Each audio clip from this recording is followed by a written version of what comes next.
Assalamualaikum warahmatullahi wabarakatuh. Perkenalkan, nama saya Dwi Nisa Putri, NIM 19010046 dari kelas 19A Keperawatan. Di sini saya akan menjelaskan tentang anatomi fisiologi tentang saluran pernafasan. Di mana saluran pernafasan bagian atas itu terdiri dari yang pertama hidung, laring, faring, trakea, dan epiglotis. Dan untuk saluran pernafasan bagian bawah yaitu paru-paru, bronkus, dan alveoli. Anatomi fisiologis pada pernafasan.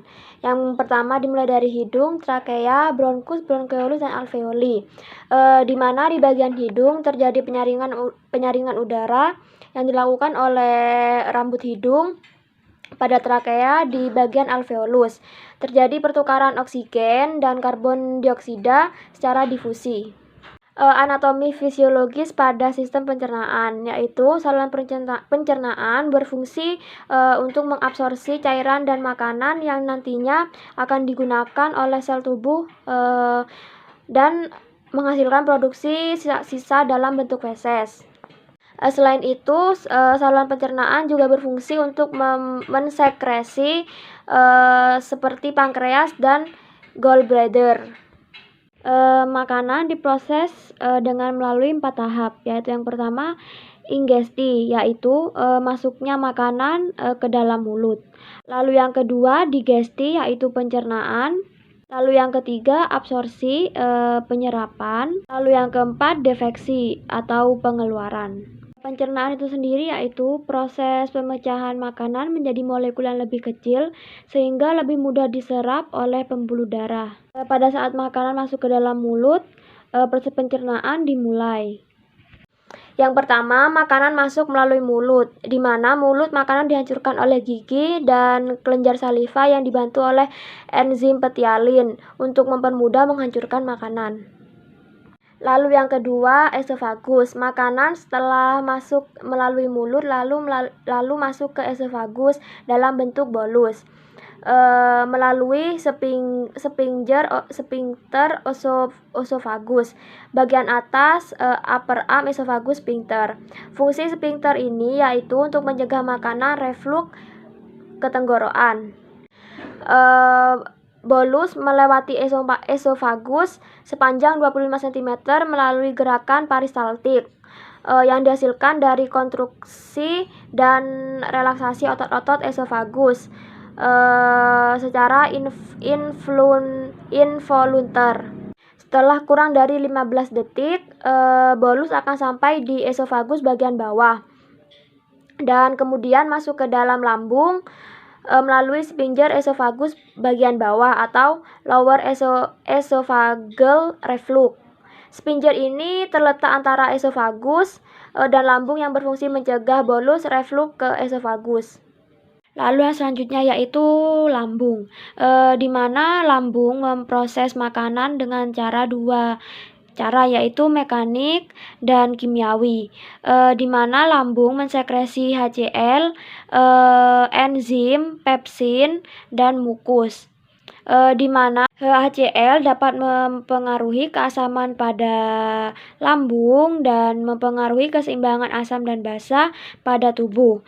HCl dapat membantu memecahkan dan mencampurkan makanan yang ada di dalam lambung. Mukus membantu melindungi mukosa lambung dari keasaman dan aktivitas enzim. Pepsin mencerna protein walaupun tidak semua protein dicerna pada lambung. Sebelum makanan meninggalkan lambung, makanan berubah menjadi semi cair yang disebut dengan chyme sehingga lebih mudah untuk diabsorpsi. Lalu selanjutnya yaitu usus halus.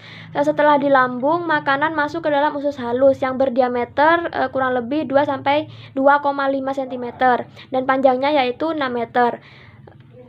Bagian ini terdiri dari 3 bagian yaitu duodenum, jejunum, dan ileum. Lalu selanjutnya yaitu usus besar, di mana panjang usus besar kurang lebih 125-150 cm. Di dalam usus besar itu sendiri terdapat 7 bagian, yaitu sekum, kolon ascendens, kolon transversum, kolon descendens, kolon sigmoid, rectum, dan anus. Kurang lebihnya yaitu untuk rektum panjangnya 10-15 cm. Dan untuk anus 2,5-5 cm atau 1-2 inci. Usus besar tersusun oleh dua serat otot, yaitu otot sirkular dan otot longitudinal yang menyebabkan usus besar dapat berkontraksi. Di dalam usus besar dibagi menjadi 3 gerakan, yaitu yang pertama surfling, yang kedua peristaltik, yang ketiga mass peristaltik. Gerakan peristaltik yaitu gerakan gelombang usus besar akibat gerakan otot sirkular dan longitudinal sehingga usus bergerak ke depan. Untuk mass peristaltik yaitu gerakan yang ditimbulkan karena kontraksi otot usus yang kuat sehingga terjadi gelombang yang besar. Fungsi utama dari usus besar yaitu absorpsi atau penyerapan air, NaCl, dan glukosa yang dikeluarkan dari katup ileosekal berbentuk cairan tadi. 1500 cc cairan melewati usus besar dalam setiap harinya. Lalu sisa makanan yang tidak terpakai oleh tubuh dan gas-gas berbau disebut tinja atau feses selanjutnya akan dikeluarkan melalui anus. Alat bantu pernafasan yaitu yang pertama ada nebulizer. Alat bantu pernafasan untuk sesak nafas khususnya yang disebabkan oleh asma. Alatnya yaitu berupa masker yang bisa ditempel di hidung dan mulut serta selang. Nebulizer mampu mengobati lewat aerosol yang terhirup sehingga pernafasan pasien menjadi lebih lancar atau lebih baik. Yang kedua yaitu air purifier. Apabila digunakan dengan tepat dapat menurunkan resiko kekambuhan gejala alergi bahkan asma. Yang ketiga yaitu liquid oxygen tank yang berfungsi untuk menyimpan oksigen dalam bentuk cairan yang nantinya diubah menjadi gas hirup. Biasanya dalam satu termos mengandung 45 kg cairan.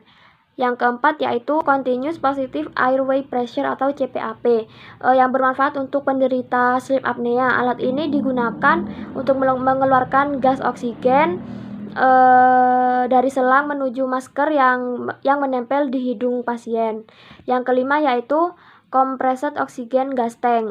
Bentuk dan cara kerjanya hampir sama seperti liquid oxygen tank, tetapi alat ini lebih jarang digunakan karena alatnya yang besar dan berat dan biasanya hanya terdapat di rumah sakit saja. Keenam yaitu oximetrimeters, yaitu bisa memantau kadar oksigen dari orang yang memiliki keluhan sesak nafas dan cara pemakainya cukup mudah. Yang ketujuh yaitu suction machines. Alat ini bisa membersihkan lendir yang mengganggu dan menghambat pernafasan pada pasien. Bentuknya seperti selang yang terhubung dengan mesin. Dengan tekanan yang diberikan, alat ini akan merangsang lendir keluar dari salurannya.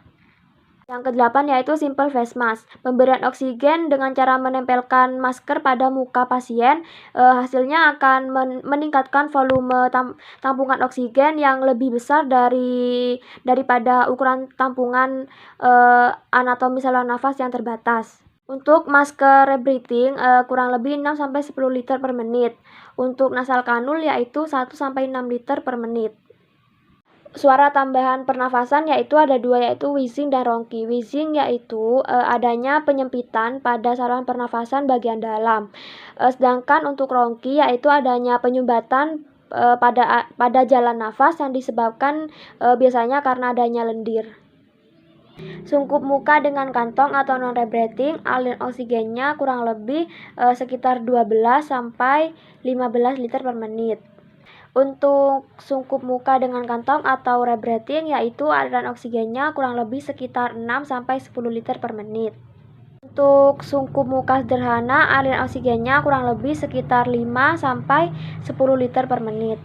Untuk sungkup CPAP aliran oksigennya kurang lebih sekitar 2-10 liter per menit. Yaitu perbedaan antara masker rebreathing dan non-rebreathing.